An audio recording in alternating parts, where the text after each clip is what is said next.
영암교회 365 성경 통독 가운데 있는 모든 성도님들 주님의 이름으로 축복합니다.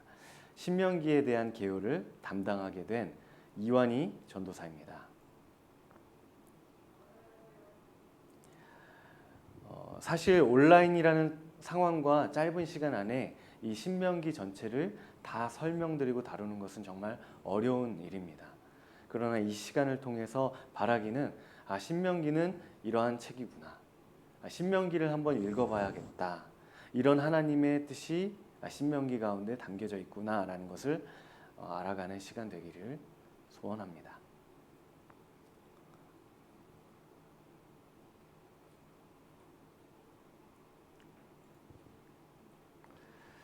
신명기라는 제목은 두 번째 법, 두 번째 율법이라는 뜻을 가지고 있습니다. 그렇다면 질문이 생기지 않으세요? 그러면 첫 번째 법, 첫 번째 율법은 무엇인가? 라는 질문이 생기실 겁니다. 첫 번째 법은 무엇인가요? 그것은 바로 출애굽기 19장에서부터 24장에 기록된 시내산의 율법을 가리키는 것입니다. 이스라엘 백성들이 출애굽해서 애굽에서 430년 동안 노예의 삶을 살았습니다.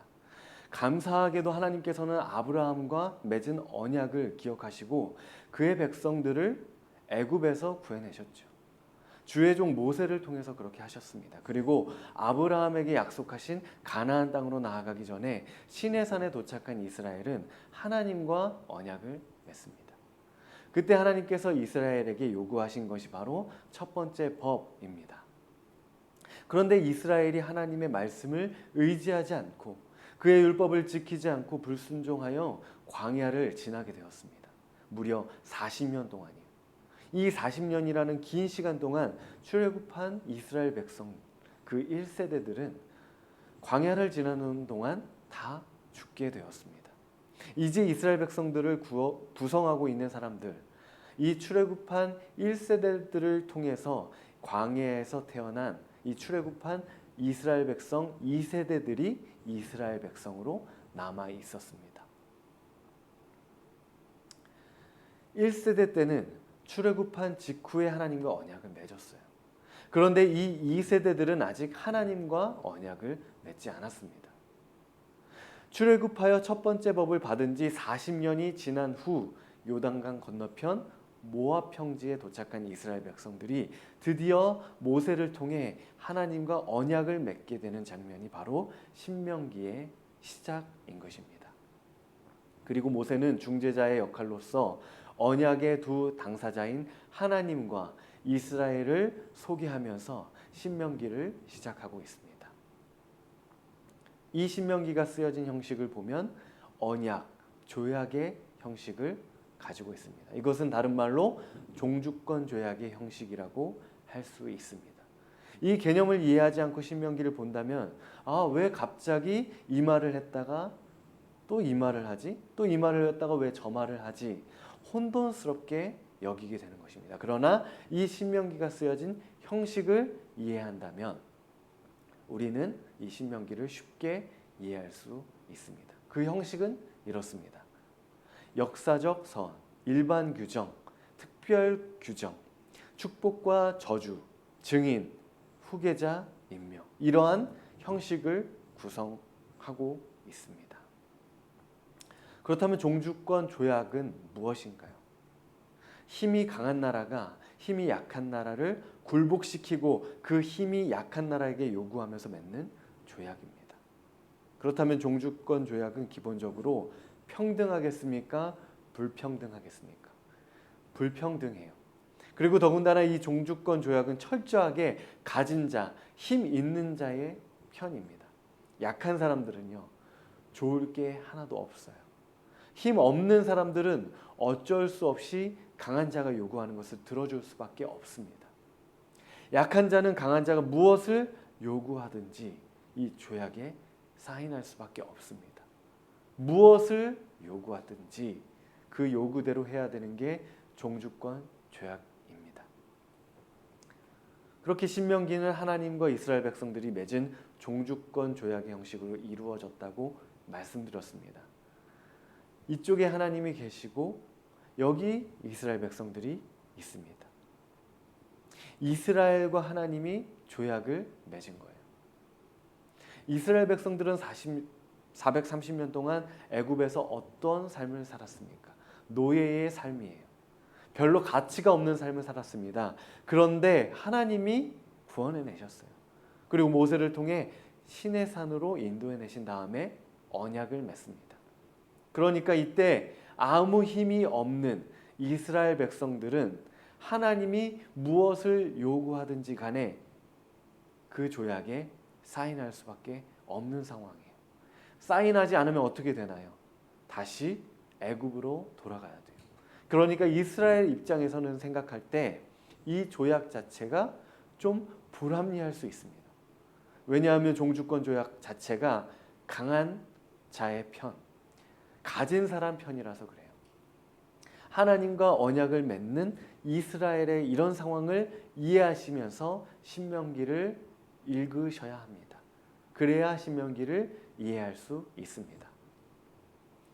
재밌는 사실은 하나님께서 신명기에서 이스라엘 백성들에게 요구하시는 어투가 종주권 조약에서 강한 왕이 약한 왕에게 말하는 말투를 그대로 하나님이 쓰십니다.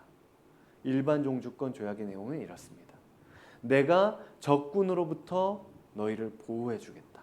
그러니까 너희는 한 해의 세금을 조공으로 얼마 나에게 바쳐라. 이런 문구로 조약이 시작됩니다. 신명기도 그렇게 되어 있어요. 내가 모든 적군과 기근으로부터 보호해 주겠다. 이것은 이 당시 종주권 조약에서 일반적으로 말하는 어투예요. 그런 상황에서 하나님께서 이스라엘과 종주권 조약을 맺으면서 이렇게 말씀하시는 것입니다. 내가 너희를 보호해 주겠다. 내가 모든 나라와 모든 재난과 모든 환난과 모든 기근으로부터 너희를 보호해 주겠다. 그러니까 너희들은 이렇게 해라. 그 말씀이 무엇인지 혹시 아시겠습니까? 내가 너희를 보호해 주겠다. 내가 모든 나라와 모든 재난과 모든 환난과 모든 기근으로부터 너희를 보호해 주겠다. 그러니까 너희들은 일주일에 한 번은 쉬어라. 이게 종주권 조약입니다. 이 당시 이스라엘은 하나님께서 무엇을 요구하시든지 간에 예라고 말할 수밖에 없는 상황입니다. 그 상황을 이해하셔야지만 이 율법을 이해하실 수 있습니다. 여러분 생각해 보십시오. 이스라엘 백성들이 430년 동안 애굽에서 어떠한 삶을 살았나요? 노예로 살았습니다. 며칠 일하고 며칠 쉬었을까요? 계속 일했습니다. 쉬는 날이 없었어요. 그런 이스라엘을 하나님께서 구원해 내셨습니다.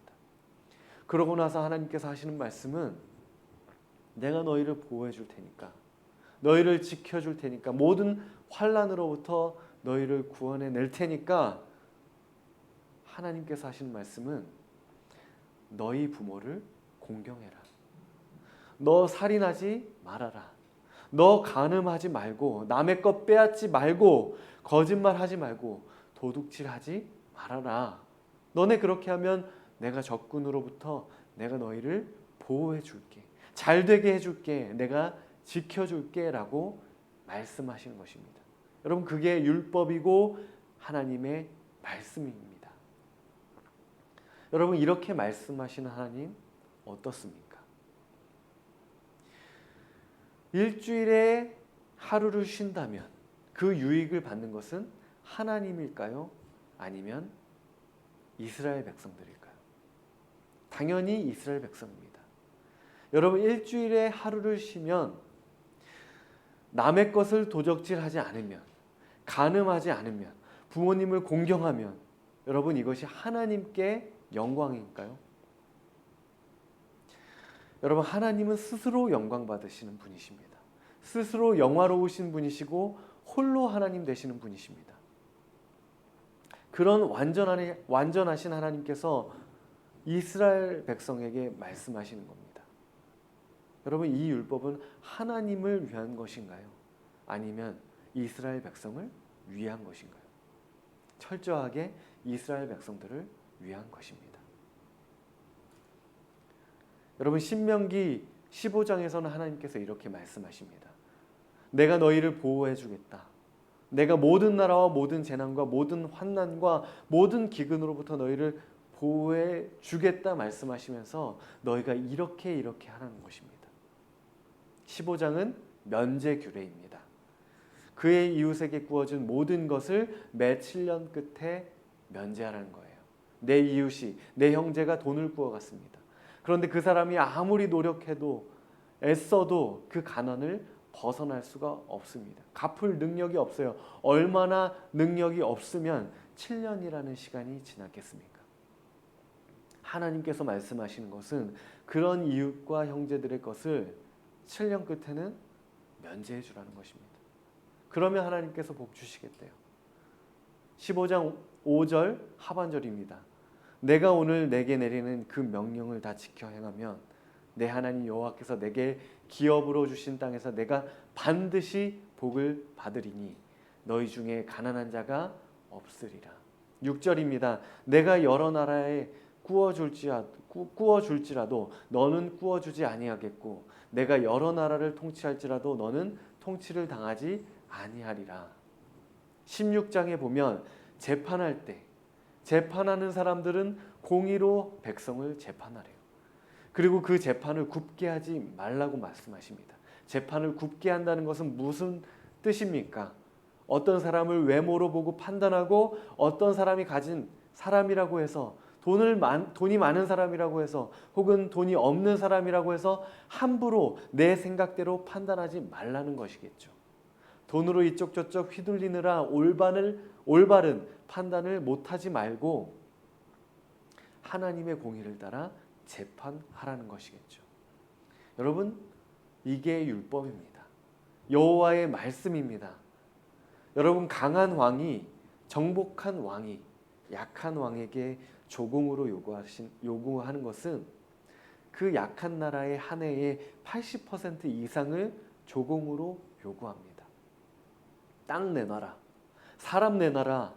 내가 요구할 때마다 너는 바쳐야 된다. 그렇게 강한 왕이 요구하는 내용을 보면 그 강한 나라의 왕이 조금은 양심이 있는지 아니면 정말 나쁜 왕인지를 알 수가 있습니다. 그렇다면 신명기에서 힘이 있으신 하나님이 전능하신 하나님께서 약한 이스라엘, 그 비천한 이스라엘에게 요구하시는 내용을 본다면 하나님께서 어떤 분이신지 우리는 알 수 있다는 것입니다. 그 요구하시는 내용을 가장 압축시켜 놓은 것이 바로 십계명입니다. 그렇기 때문에 말씀을 읽는다는 것, 그것은 하나님이 어떤 분이신지 알아가는 일입니다. 하나님의 말씀대로 살면 하나님께서 영광 받으시나요? 말씀을 지키면 누가 유익일까요? 내가 유익입니다. 여러분, 신명기 10장 12절 13절에서는 하나님께서 이렇게 말씀하십니다. 이스라엘아, 내 하나님 여호와께서 내게 요구하는 것이 무엇이냐? 곧 내 하나님 여호와를 경외하여 그의 모든 도를 행하고 그를 사랑하며 마음을 다하고 뜻을 다하여 내 하나님 여호와를 섬기고 내가 오늘 내 행복을 위하여 내게 명하는 여호와의 명령과 규례를 지킬 것이 아니냐. 그렇다면 이 말씀에 의하면 하나님이 이스라엘 백성에게 명령과 규례를 주시는데 그 목적은 무엇을 위한 것인가요? 바로 이스라엘의 행복을 위한 것입니다. 하나님께서는 정말 이스라엘이 행복하기를 원하세요. 정말 우리가 행복하기를 하나님이 원하십니다. 내가 정말 잘 살길 원하시는 분이 하나님이세요. 그래서 주신 게 무엇이냐면 율법입니다. 율법을 잘 지키면 하나님도 영광 받으시지만 그 유익은 우리에게 있는 것입니다. 하나님께서 우리에게 주신 모든 말씀의 유익은 철저히 우리에게 있는 것입니다. 여러분, 디모데후서 3장 16절에서도 이렇게 말씀하고 있습니다. 모든 성경은 하나님의 감동으로 된 것으로 교훈과 책망과 바르게 함과 의로 교육하기에 유익하니 이는 하나님의 사람으로 온전하게 하며 모든 선한 일을 행할 능력을 갖추게 하려 함이라. 여러분, 하나님의 말씀은 우리에게 유익하기 때문에 지키라고 말씀하시는 것입니다. 그래서 교회에서 말씀대로 살자고 얘기하는 거예요. 그런데 우리는 그 말씀, 율법, 그것을 생각하면 또 말씀대로 살라고 하네 라고 생각하는 경우가 많은 것 같습니다. 마치 말씀대로 살며 하나님께만 유익이고 우리는 고행을 하고 속박되고 얽매이고 나 자신을 잃어버리고 내 인생을 다 내려놓은 것처럼 생각하는 경우가 많이 있는 것 같습니다. 정말 말씀대로 살면 그 유익은 그대로 우리에게 있는 거예요. 일주일에 한 번 쉬고 간음하지 않고 살인하지 않고 도적질하지 않고 남의 이웃의 아내와 재물을 탐하지 않고 부모를 공경하고 이웃을 사랑하면 그 모든 것은 우리의 삶에 유익이 되는 것입니다. 그런데 우리는 자꾸 이렇게 생각합니다. 말씀이 너무 어렵다. 말씀대로 사는 게 너무 어려워라고 생각합니다. 그런데 그렇게 생각할 수밖에 없는 그 이유도 신명기에 나옵니다. 바로 신명기 30장입니다. 11절입니다. 내가 오늘 내게 명령한 이 명령은 내게 어려운 것도 아니요 먼 것도 아니라 하늘에 있는 것이 아니니 내가 이르기를 누가 우리를 위하여 하늘에 올라가 그의 명령을 우리에게로 가지고 와서 우리에게 들려 행하게 하랴 할 것이 아니요 이것이 바다 밖에 있는 것이 아니니 내가 이르기를 누가 우리를 위하여 바다를 건너가서 그의 명령을 우리에게 가지고 와서 우리에게 들려 행하게 하려 할 것도 아니니라. 그러니까 하나님의 율법이 저 하늘 끝에 있는 것처럼 너무 어렵습니다. 내게 멀리 있습니다. 저 바다 끝에 있어서 너무 어렵습니다. 라고 사람들이 말한다는 거예요. 그러나 하나님께서는 이렇게 말씀하신다는 것입니다. 14절입니다. 오직 그 말씀이 내게 매우 가까워서 내 입에 있으며 내 마음에 있은즉 내가 이를 행할 수 있느니라. 하나님께서 하시는 말씀은 말씀이 내 입에 있고 내 마음에 있대요. 그런데도 불구하고 하나님의 말씀을 율법을 행하지 못하는 이유는 뭐가 없기 때문인가요? 바로 그 말씀을 듣고 행할 마음이 없기 때문이라고 말하는 것입니다. 하나님 말씀대로 살고 싶은 마음이 없으니까 그렇게 어렵다는 것입니다. 여러분, 오늘날 우리의 마음이 어디에 있습니까? 신명기는 그것을 우리에게 도전하고 있는 것입니다. 매 순간 흔들리는 우리의 마음을 기준 삼아 살아가는 것이 아니라 우리를 살리시는, 우리의 행복을 위하여 오늘날 우리에게 말씀하시는 그 하나님의 말씀에 우리의 기준을 두며 살아가라고 하나님께서는 말씀하시는 것입니다. 여러분, 오늘 주어진 짧은 시간 동안 신명기를 통독하실 때에 이해하셔야 할 내용들을 간단히 말씀드렸습니다. 우리가 365 성경 통독 이 신명기를 읽어 내려가는 동안에 하나님께서 이스라엘 백성과 언약을 맺으시면서 하시는 그 말씀, 그리고 이 말씀을 통하여 내게 주시는 말씀들을 하나하나 묵상해 보았으면 좋겠습니다. 내 입에 가까이 있는 말씀, 내 마음에 주신 하나님의 말씀을 기준 삼아 살아가는 하나님과 언약 맺은 주의 백성들 되시기를 소망합니다. 감사합니다.